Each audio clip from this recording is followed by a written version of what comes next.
Vamos a orar para que Dios nos dirija en esta predicación.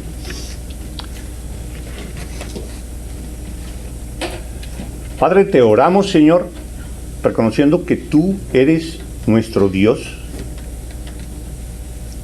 justo y poderoso. Y te oramos, Señor, para que seas tú hablándonos esta mañana, Señor, y nos dejes conocer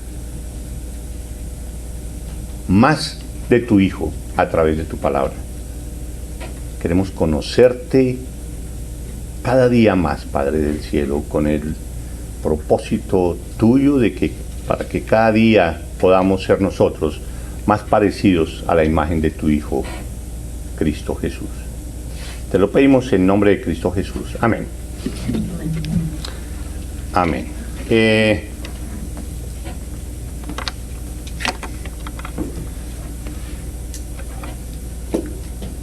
La predicación de hoy se llama Jesús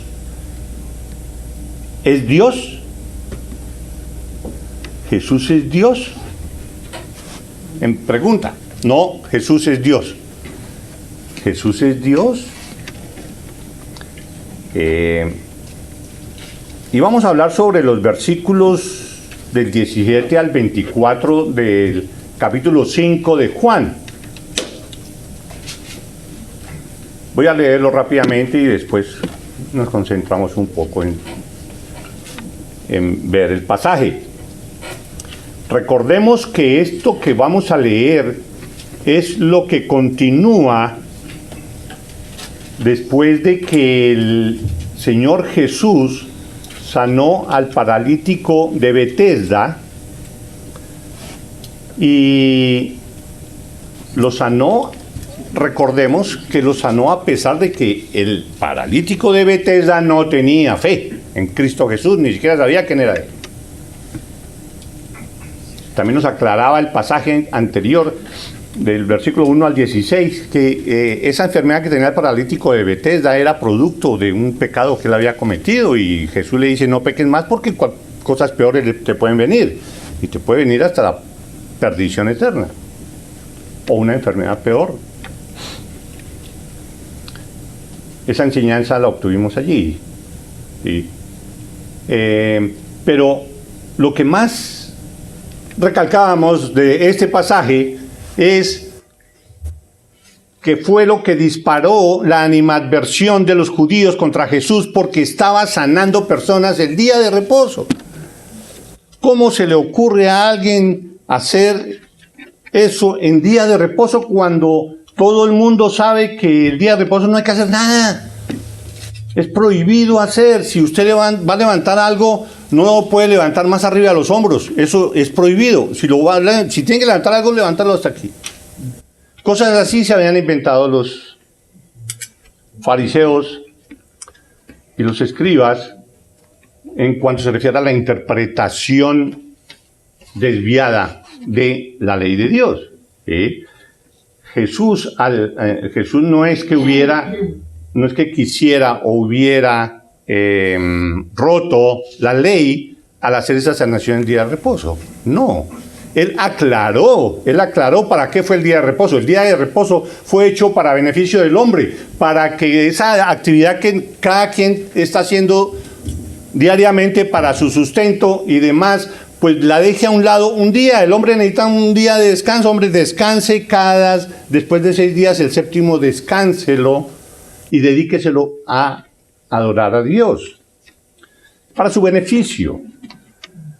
Y Dios es el dueño del día de reposo, y por eso Jesús dice: yo soy el dueño del día de reposo, yo hice el día de reposo, demostrando que Él era Dios. Y eso fue lo que disparó el odio de los judíos. ¿Cómo es que va a derrumbar? Viene a contradecir todo lo que nosotros hemos armado para nuestra sinagoga, nuestra comunidad. Esas prohibiciones que nosotros tenemos, entonces, ¿qué? ¿Las dejamos en dónde? ¿No? Entonces ellos vieron atacado toda su organización, todo su andamiaje, y se fueron en contra de Jesús por eso. Además, porque se puso a decir Jesús que Él era Dios, que Él era el Hijo de Dios, que Él y el Padre eran uno mismo. ¿Cómo semejante blasfemia? ¿Cómo va a venir aquí alguien a decir eso?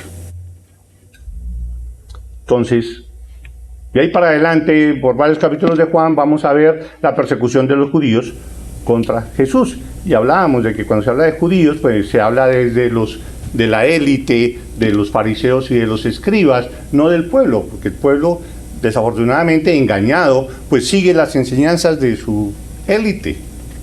Lo mismo que sucede hoy en día, la gente pues sigue la enseñanza de sus prelados y las personas que están arriba de ciertas organizaciones eclesiásticas.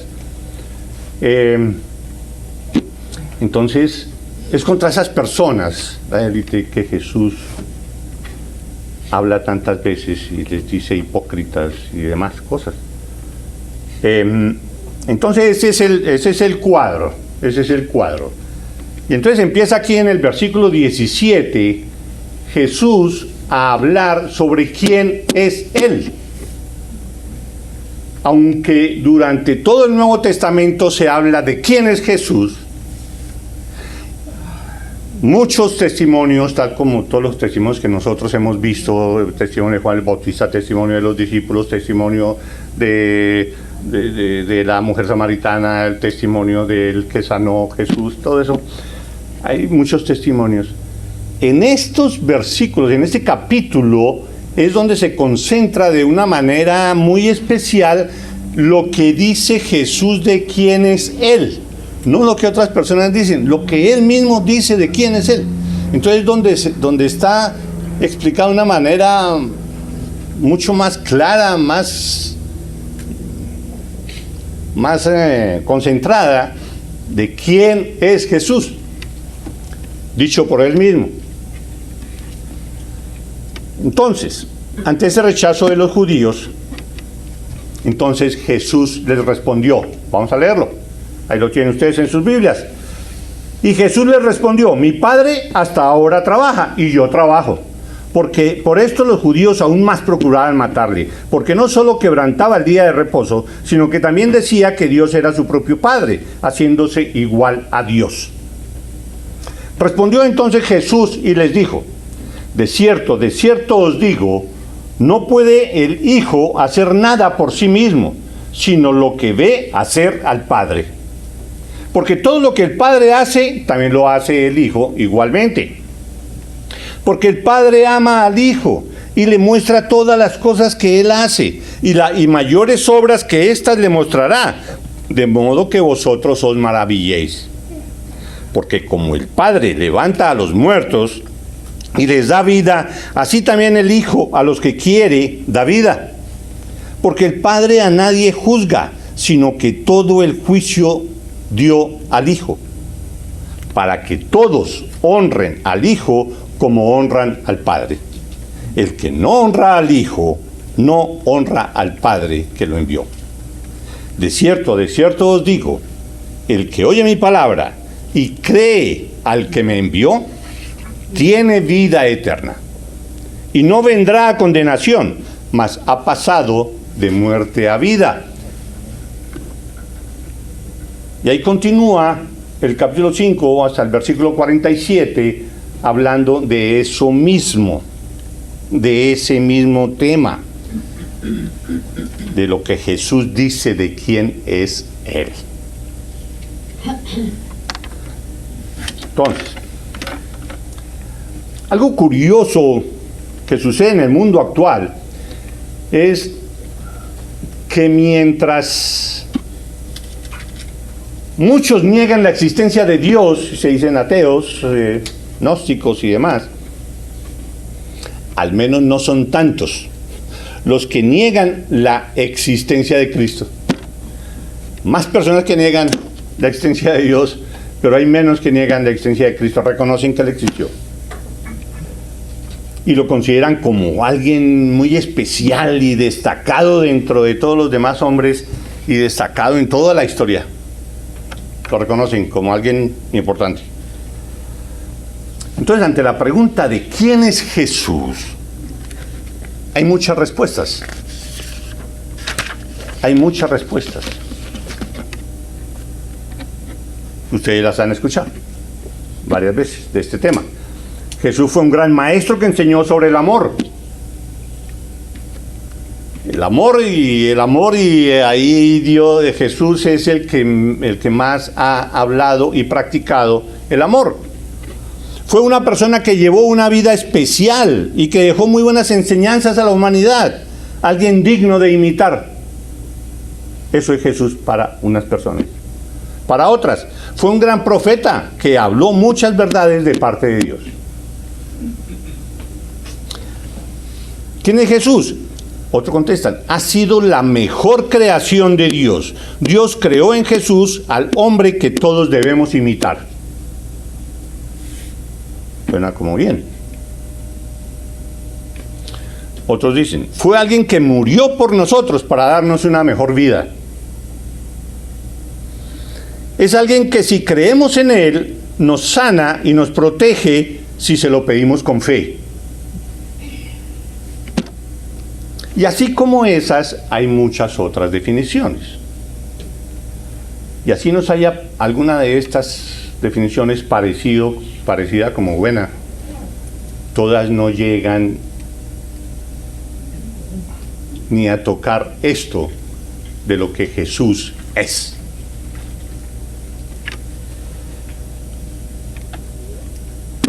En los tiempos de Jesús, los líderes religiosos tenían una visión diferente de todo esto y en contra de Jesús. Y le decían, no decían estas cosas que acabamos de leer, sino decían todo lo contrario y lo trataban de que no, él es un samaritano, o sea, alguien despreciable, es un traidor al decir el samaritano. Y eso se encuentra en Juan 8:48. Lo acusaron de estar poseído por el demonio. Si sanaba y sacaba demonios es porque él es el mismo demonio y actúa de acuerdo a las orientaciones de Belcebú. Y entonces él le explica cómo así, si el Satanás haciendo cosas contra el mismo Satanás. No, todo lo contrario, les explica Jesús. Pero lo trataban como poseído por el demonio. Eso está también en Juan 7:20. Lo acusaron de loco, fuera de sí. En Juan 10:20 se encuentra eso. E incluso lo acusaron de ser un hijo ilegítimo, por no decir otras palabras. Lo acusaron de ser hijo ilegítimo. Eso está ahí en Juan 8:41. Nosotros no somos nacidos de fornicación, en cambio usted sí. Así dice el versículo. Nosotros no somos nacidos de fornicación. Cipote, ofensa. Así trataban los judíos a Jesús. Como no podían negar su poder, ¿sí? Que era obvio, lo veía todo el mundo y cantidad de gente mirando sus milagros y señales, prefirieron acusarlo de ser satánico, lo que estamos hablando, y también se ve en Mateo 12:24, de que lo acusaban de ser satánico.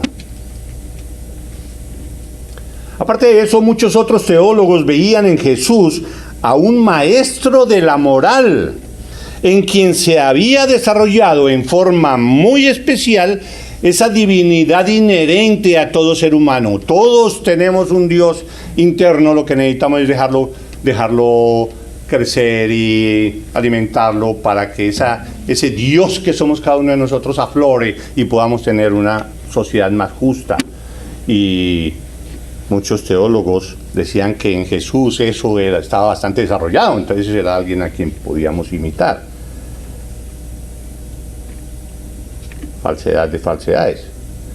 Para esos teólogos, la vida sacrificial de Jesús es un modelo que debemos seguir todos para tener una sociedad mejor. Ese sacrificio de Él, debemos imitarlo y toda la cosa. Y sí, nosotros debemos imitar a Jesús en su vida, pero sobre todo en su vida santa. Otros vieron o ven a Jesús como un líder político. un líder político que siguiendo sus enseñanzas vistas desde cierto punto de vista, y que muchos han llamado la doctrina o la teoría de la teología de la liberación, buscan a través de eso crear movimientos, y así sucedió en Colombia. Eso funcionó mucho, lo de la teología de la liberación en el proceso de revolución política en muchos países. Eso fue muy conocido allá, sobre todo, no sé si ustedes se acuerdan de un sacerdote, Camilo Torres, que se volvió guerrillero, y él practicaba esa doctrina, la doctrina de la liberación, ¿sí? En que la función del sacerdote es buscar la liberación del dominio de los que estén en el gobierno y demás, y no seguir los caminos de Cristo, sino luchar políticamente. Entonces, otra malinterpretación. Pero todos estos conceptos están supremamente lejos de lo que es Cristo, Dios hombre. Y eso es lo que se revela en todas las Santas Escrituras. Esas falsas concepciones hablan más de todo lo que vimos. Esas falsas concepciones, esas ideas hablan más de las personas, hablan más de lo perverso que son todas las personas incrédulas, ¿sí?, que sobre la verdadera identidad de Jesús. Entonces es lo que cada quien piensa de otra persona, y si le pregunto a otro, pues tiene otra forma de pensar de esa misma persona y cosas así. Y lo que dice cada quien refleja más es quién es esa persona y quién es esta persona, refleja más eso que lo que en realidad es la persona de la que se está hablando, en este caso de Jesús. Ahora viene la pregunta, ¿y tú? ¿Quién dices que es Jesús? ¿Quién dices que es Jesús? En 3 palabras, en 4 palabras, para ti, piénsalo un momento, ¿quién es Jesús? El Salvador del mundo. Jesús es el Hijo de Dios. Jesús es nuestro Redentor. Jesús es mi líder, es a quien sigo, es mi maestro. Para ti, ¿quién es Jesús? Piénsalo. Incluso muchos creyentes no tenemos un concepto claro y definido de quién es Jesús, de poder decir en 2 palabras, Jesús es esto. Sino que empezamos por aquí, por allá, y sí. A pesar de reconocer que es el Hijo de Dios, lo consideran como en un segundo lugar de la divinidad. Jesús, sí, Jesús es Dios, pero es como segundo. Muchos cristianos lo consideran así. Algunos llegan incluso a considerar que, otros no creyentes, a considerar que la Virgen María es superior a Jesús, cuando en realidad solo fue el medio que usó Dios para la encarnación de la segunda persona de la Trinidad.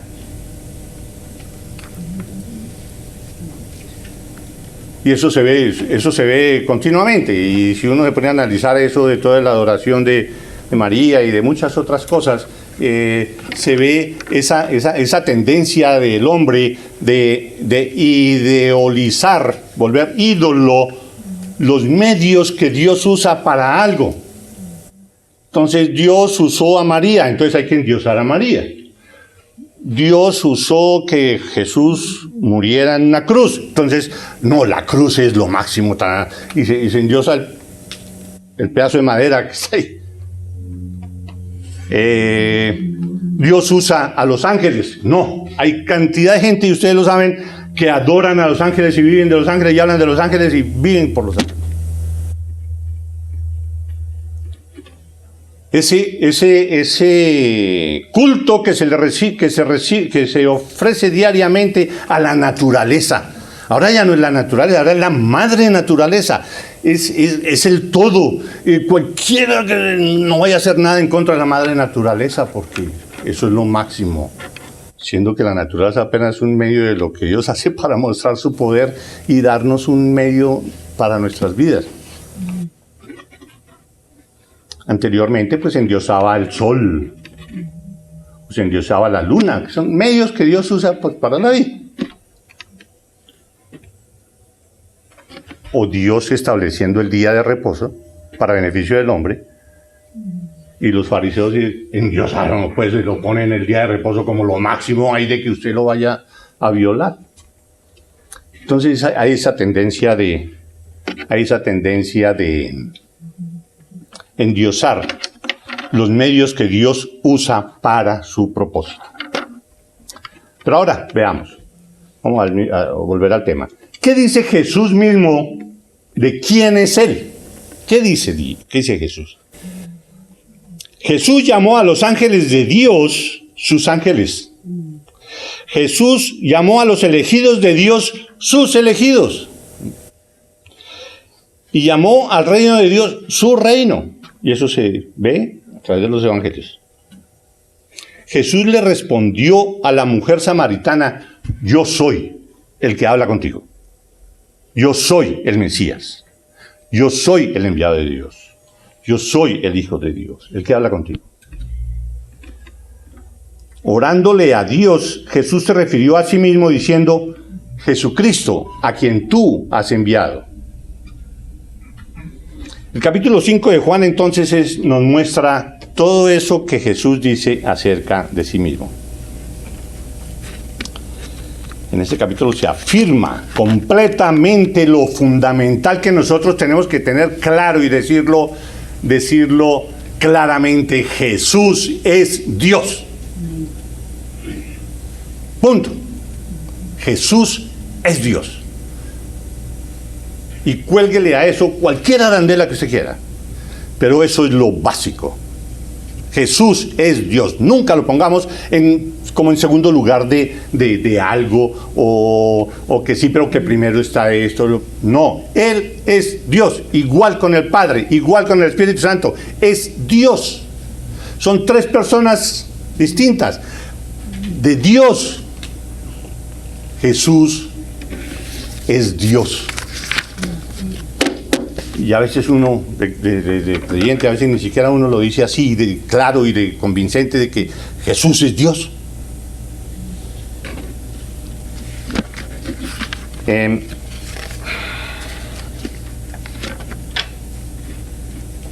Cuando lo atacaron de violar las leyes rabínicas y todas esas cosas, Jesús no se defendió señalando las diferencias entre la ley de Dios y las tradiciones humanas erróneas. Él no trató de explicar, es que mire, el sábado es esto, hay que entenderlo así. O sea, más bien lo hizo de una manera mucho más profunda y certera. Afirmó ser igual a Dios. Y Él era el dueño, Él era el hacedor del día de reposo. Y como era igual a Dios, tenía el derecho a hacer lo que quisiera en el día de reposo y en cualquier otro día. Es Dios. En este pasaje Jesús afirma de varias maneras su igualdad con Dios. Cuando uno debe decir Jesucristo es Dios, debería uno decir incluso algo mucho más completo y decir Jesús es. Jesús es. Así como Dios se presentó, le dijo a Moisés: dígales que yo soy. Así podemos decir Cristo es. Todo. Nada hay preexistente a Él. Él es eterno. Él es. Siempre ha existido. Siempre existirá. Él es. Pero vamos a ver los versículos de este pasaje. Vamos a mirar cada uno de estos versículos así. Versículos 17 y 18. Vamos a mirar varios aspectos y cómo Jesús dice que Él es Dios. Entonces, Jesús le respondió, los primeros 17 y 18: mi Padre hasta ahora trabaja y yo trabajo. Por eso los judíos aún más procuraban matarle, porque no solo quebrantaba el día de reposo, sino que también decía que Dios era su propio Padre, haciéndose igual a Dios. Entonces Él dice: mi Padre trabaja hoy y por lo tanto yo también trabajo hoy. ¿Por qué? Porque yo soy Dios. La restricción de trabajar el día de reposo no es para Dios, es para los hombres. Establecer eso, que el hombre tenía que descansar y dedicarle ese día a Dios. Cuando Dios dice que reposó el día séptimo de toda la obra que hizo, no fue porque estuviera cansado, ni mucho menos. Dios cansado, no. En Isaías 40:28 dice, Él no desfallece ni se fatiga con cansancio. Él lo es todo. ¿Quién puede decir de que Dios está cansado? Entonces lo hizo de establecer el día de reposo para para darle al hombre el ejemplo divino de descansar al menos un día por semana. El sábado sirve para recordar que Dios creó todo el universo en 6 días y después descansó de su actividad creadora. De su actividad creadora. Pero Dios trabaja todo el tiempo. Porque el universo, todo, sigue funcionando el sábado. Y alguien tiene que sostenerlo. Eso tiene que alguien sostener ese funcionamiento de todo el universo, sea sábado o no sea sábado, todo el tiempo. Hebreos 1:3 dice, hablando de Cristo, el cual, siendo el resplandor de su gloria, de la gloria de Dios, o sea, el mismo Dios, y la imagen misma de su sustancia, o sea, diciendo la misma sustancia de Dios, hablando de Jesús, y quien sustenta todas las cosas con la palabra de su poder. Las cosas toca sostenerlas y hacer que funcionen. Jesucristo es el que hace eso. Y eso tiene que ser continuo.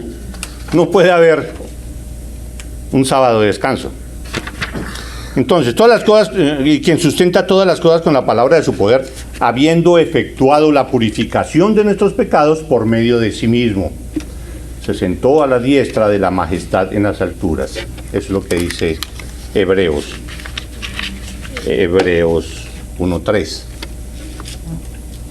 Cuando Jesús declaró que Él, como su Padre, trabajaba el sábado, estaba afirmando su deidad y su igualdad con Dios.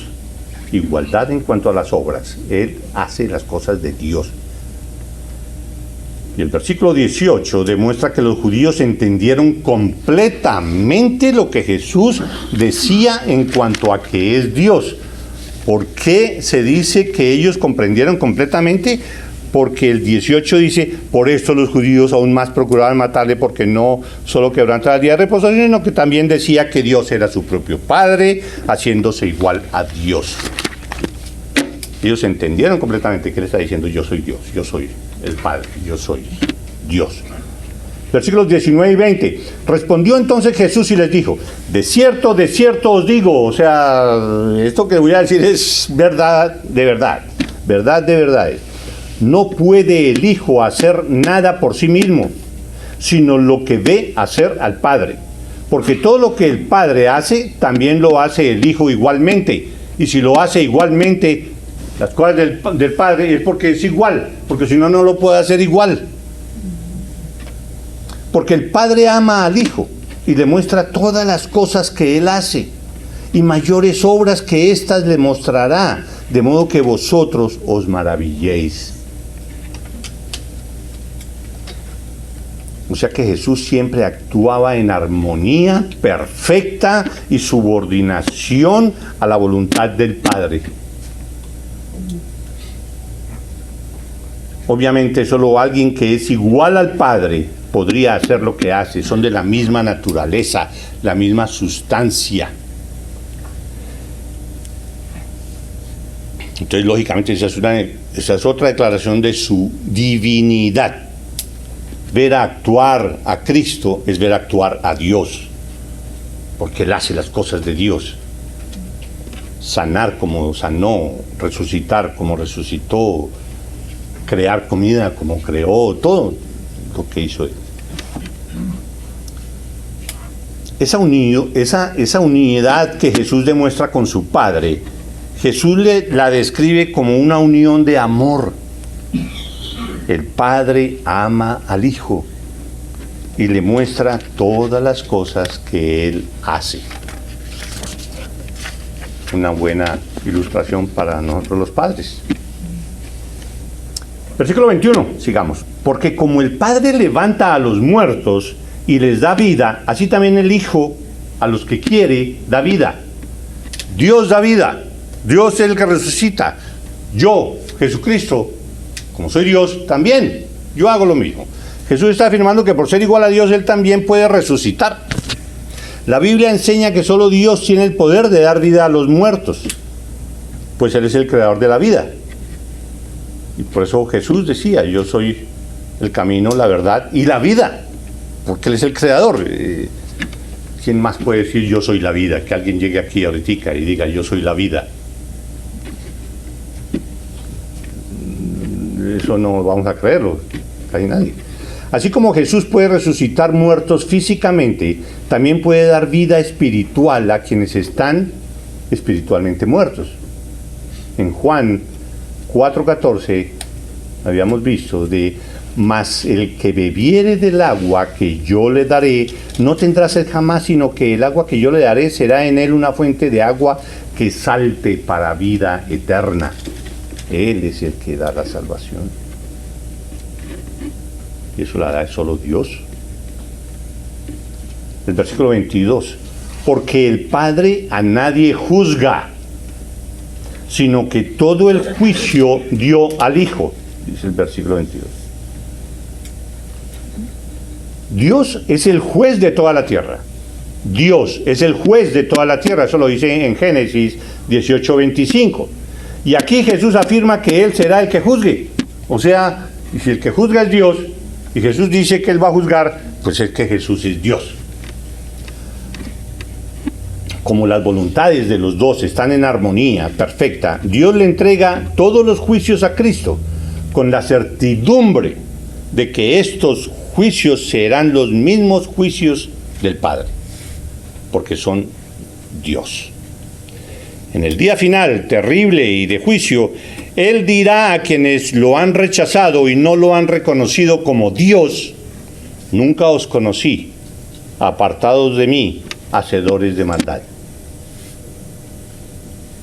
A quienes no lo han reconocido como Dios. No solo Él fue un gran profeta, fue un gran maestro, es alguien a quien tenemos que imitar, Él dio la vida por mí y tal cosa. No, porque Él es Dios. Esa convicción intrínseca debemos tenerla todos y cada uno de nosotros. Saber que cuando hablamos de Cristo, estamos hablando de Dios. Y por último, el versículos 23 y 24. Para que todos honren al Hijo como honran al Padre. El que no honra al Hijo, no honra al Padre que le envió. Entonces, de acuerdo al versículo anterior, ¿por qué o para qué Dios le da a su Hijo todo el juicio? ¿Para qué? ¿Qué es lo que dice en el versículo 22? ¿Para qué le da Dios el juicio al Hijo? No, juzga. ¿Sí? ¿Por qué no lo hace Dios mismo? Para que todos honren al Hijo de la misma forma como honran al Padre. Es lo que contesta. Para que todos honren al Hijo como honran al Padre. Es lo que dice el versículo 23. El que no honra al Hijo, no honra al Padre que le envió. Los judíos creían que estaban adorando a Dios y haciendo todo para Dios y glorificándolo a Él y todo, pero a Jesús no. Para que todos honren al Hijo como honran al Padre. El que no honra al Hijo, no honra al Padre que le envió. Era recalcando Jesús cómo estaban de equivocados los judíos de que decían adorar a Dios, pero a Jesús no. Hoy en día existe ese mismo sentir en muchas personas. No se nota mucho, pero existe. No, yo creo en Dios y yo lo obedezco a Dios. Jesús sí es bueno imitarlo en ciertas cosas, pero no es que esté de acuerdo en todo, o cosas así. Ahora, cuando le preguntaron a Jesús ¿qué debemos hacer para poner en práctica las obras de Dios? Él respondió, esta es la obra de Dios, que creáis en el que Él ha enviado. ¿Quieres hacer las obras de Dios? ¿Quieres obedecerle a Dios? Debes creer en el que Él ha enviado. Si no lo haces, no estás haciendo nada. El Señor también advirtió, el que me aborrece a mí, también a mi Padre aborrece. No dudemos nosotros somos cristianos, nosotros somos, decimos, Él nos dio la facultad de ser hijos de Dios. Jesús es Dios y es digno de toda adoración.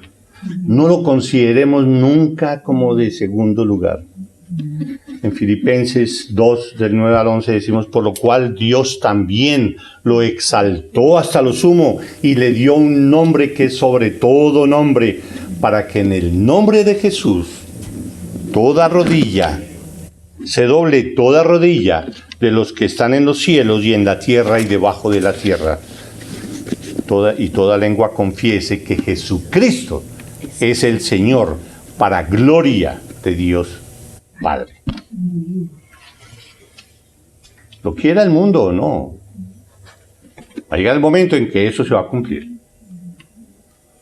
Eso se va a cumplir.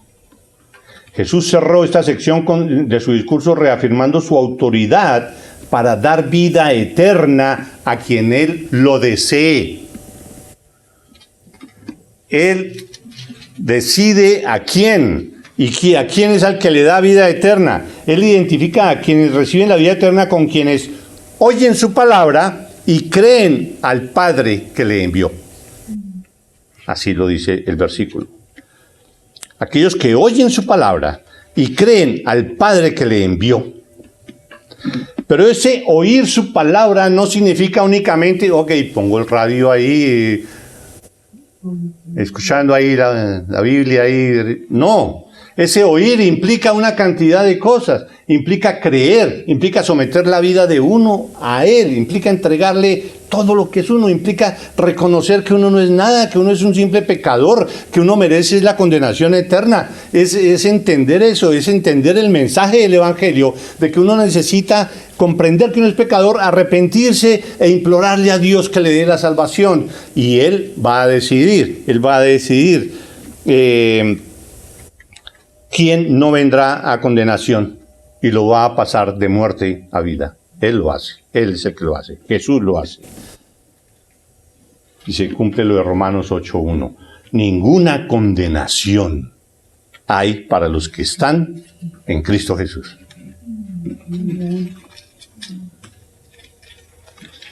Entonces, todas estas definiciones, todo esto que hemos hablado, eso no se puede dejar para bueno. Ok, voy a meditarlo, voy a ver.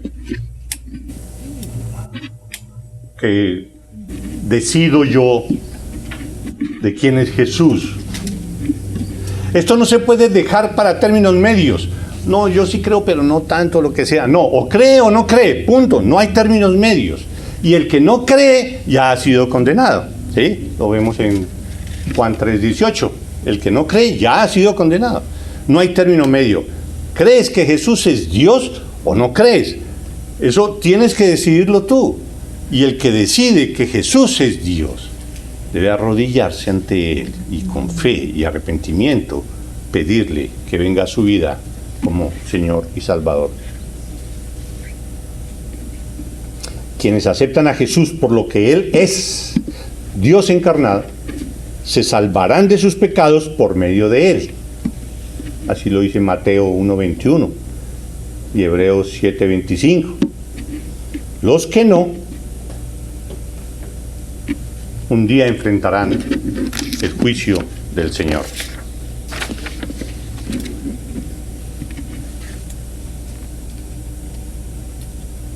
¿Quién es Jesús para ti? Jesús es. ¿Quiere que le amplíe? Ok, Jesús es Dios. Punto. Y de ahí se derivan, de esa verdad se deriva tu vida. se deriva tu vida eterna, se deriva tu vida aquí en la tierra y se deriva tu vida en la eternidad. De lo que tú creas, ¿quién es Jesús? Cree en Jesús, ven a Él en arrepentimiento y fe. Vamos a orar. Te damos gracias, Padre del Cielo, por hacernos entender de que no hay ambigüedades ni términos medios, sino que solo hay una gran verdad, de que Cristo es Dios. Te damos gracias por tu palabra, Señor, y te oro, Señor, para que obres en la vida de cada uno de nosotros, Señor, y que cada día seamos más parecidos a la imagen de tu Hijo Cristo Jesús, quien es Dios. En nombre de Él te hemos orado. Amén.